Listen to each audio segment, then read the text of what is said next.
A tactical air command fighter streaks low across the countryside. The mission? Knock out a vital enemy road or rail complex. Achieve air superiority over the battlefield. Or provide close air support for ground forces. Missions may vary, but the ability to effectively carry out such tasks does not. This is demonstrated daily by the crews of Tactical Air Command.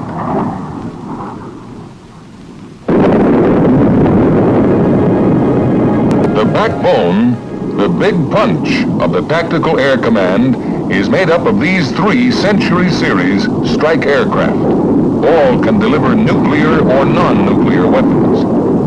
The North American F-100 Super Sabre, first U.S. Air Force fighter to fly operationally at supersonic speed in straight and level flight.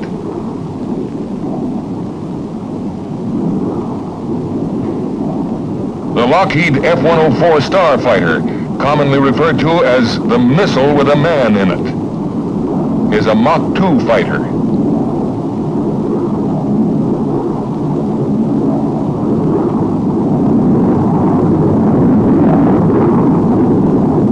This is the Republic F-105 Thunder Chief. This versatile all-weather fighter was designed to perform all functions of tactical air support.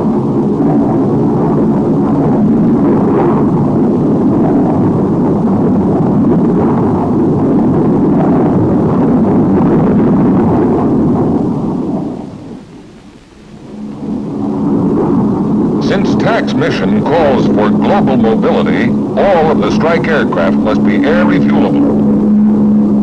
The Boeing KP-50J aerial tanker provides a vital link in overseas movements. Using the probe and drogue refueling system, it can rendezvous with the strike force and refuel 3 fighters simultaneously, speeding them on to their overseas destination. TAC frequently shares in the use of the Boeing KC-135 jet tankers of the Strategic Air Command for training and overseas deployments. Adding a refueling drogue to the high-speed flying boom of the 135 makes it usable to fighter aircraft. The high operating speed of the 135 reduces strike force reaction times and provides greater stability for the fighter pilot during the intricate refueling operation. When used on overseas movements, the 135 accompanies the strike force along the entire route, providing fuel to the fighter aircraft as required.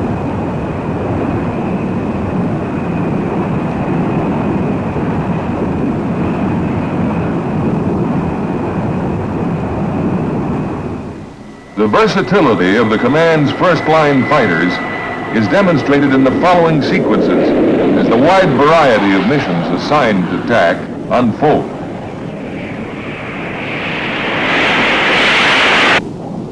The F-100 makes a 4-can napalm drop against enemy positions, tanks, or both. 2.75 rockets are fired against transportation facilities and convoys. In performing air-to-ground missions of interdiction and close air support, strafing runs are made with 4 20-millimeter cannons.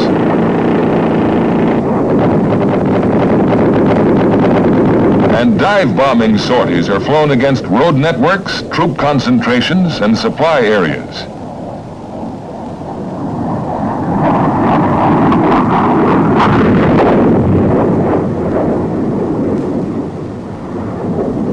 Highly important, the Super Sabre can deliver the GAM-83 bullpup, the latest tactical air-to-surface missile. Fired from approximately 18,000 feet out, the bullpup is guided to its target by the pilot, who visually superimposes on the target the flare in the rear of the missile. And he makes up, down,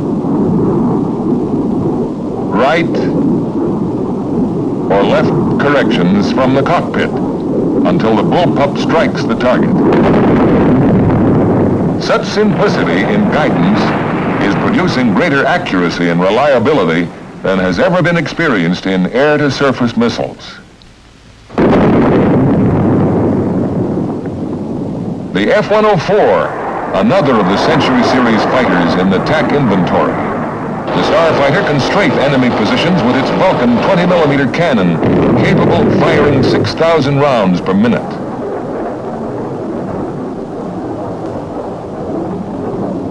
Napalm, a part of the 104 weapon inventory, is used against enemy concentrations and similar targets.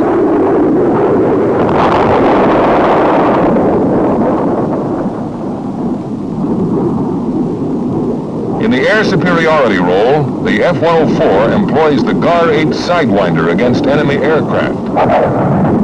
Here, a previously launched 5-inch high-velocity rocket is overtaken and destroyed by the heat-seeking GAR-8.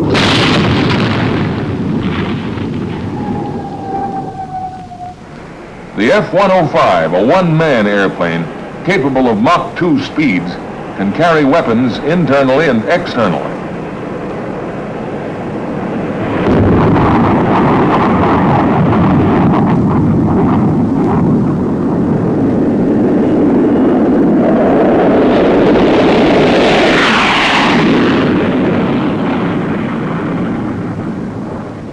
This recently developed delivery technique has resulted in improved accuracy. The delay between drop and detonation provides a safe escape time for the aircraft and pilot. The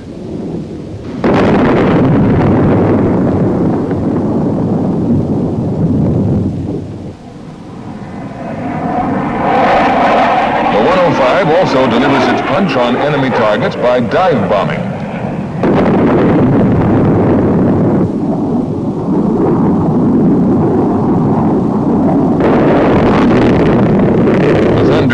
Armed with the M61 20mm cannon, which pours 100 rounds into the target every second.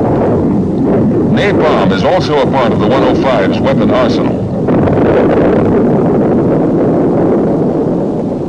Against reinforced bunkers and concentrations of armor, the 105 uses 2.75 rockets to maximum advantage. For air-to-air combat, the F-105 uses the GAR-8 Sidewinder to ensure air superiority over the battlefield.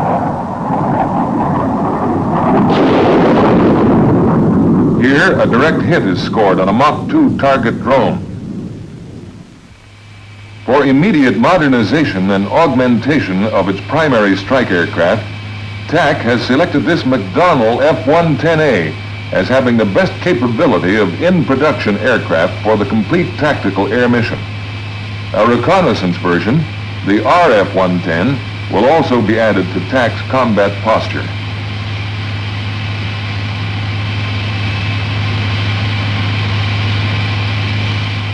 Two powerful jet engines with afterburners can get the fully loaded 110 airborne in less than 3,000 feet. Completed tests in the tactical environment have proved the F-110 to be completely compatible with the entire arsenal of present tactical nuclear and non-nuclear weapons. Holder of more than a dozen world speed and time to climb records, the aircraft has flown in excess of 1,600 miles per hour and climbed to 65,000 feet in less than 3 minutes. The 110 is air refuelable and has both a nuclear and non-nuclear capability. Extremely versatile, it can deliver large composite loads of napalm, rockets, and conventional bombs. The 110 has the capacity to deliver more than twice the normal bomb load of the World War II Flying Fortress. Shown here is the delivery of a partial load composed of 13 750-pound demolition bombs.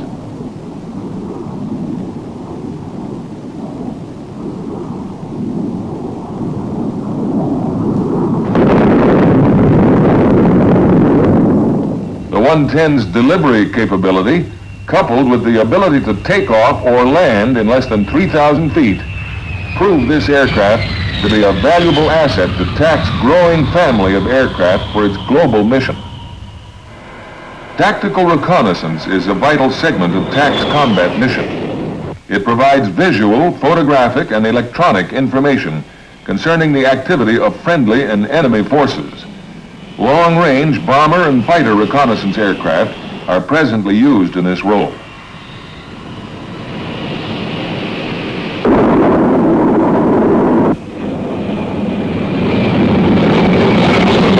The supersonic McDonnell RF-101 Voodoo, carrying high-speed cameras and electronic gear, can fly high and low altitude missions to accomplish this phase of tactical air operations.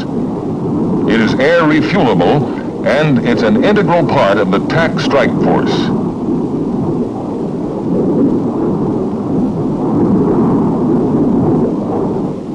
The Douglas RB-66 is an equally important factor in TAC's reconnaissance effort. In addition to daylight and electronic reconnaissance, this versatile aircraft can photograph the enemy at night, employing flash cartridges and flash bombs. The WB-66, a weather reconnaissance aircraft, provides en route weather information prior to and during composite air strike force and exercise deployments. Another of TAC's many roles is airlift. The bulk of this task is performed by the A and B models of the Lockheed C-130 Hercules. This long-range turboprop aircraft can carry heavy loads of cargo over 2,000 miles at speeds up to 370 miles per hour. It is used to transport Army troops and equipment and can deliver both by paradrop or assault landing. It also performs a vitally important function in the transport of support personnel and equipment in TAC's composite air strike force deployments.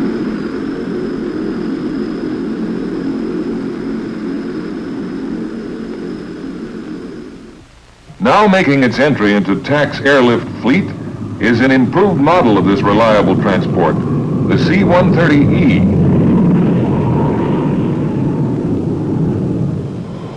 The new model includes a landing gear modification which enhances its ability to operate from unimproved landing surfaces. Most important, the addition of these external fuel tanks to the E model extends the range to over 3,000 nautical miles. As with earlier models, the new E can deliver, ready for action, 92 fully equipped combat troops to trouble spots anywhere in the world. The total C-130 airlift force provides increased mobility and combat effectiveness for both tactical air and surface forces. The Fairchild C-123 Provider is an assault transport for moving troops or equipment in intra-theater operations. The C-123 is used for airlift and Army airborne training in the United States.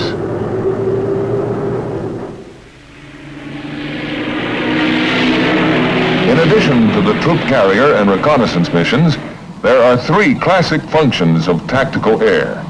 Achievement of air superiority over the battlefield area, destruction of targets, equipment, and communications between the enemy's rear areas and the front lines, and close air support of ground forces. This is the story of TAC on Target.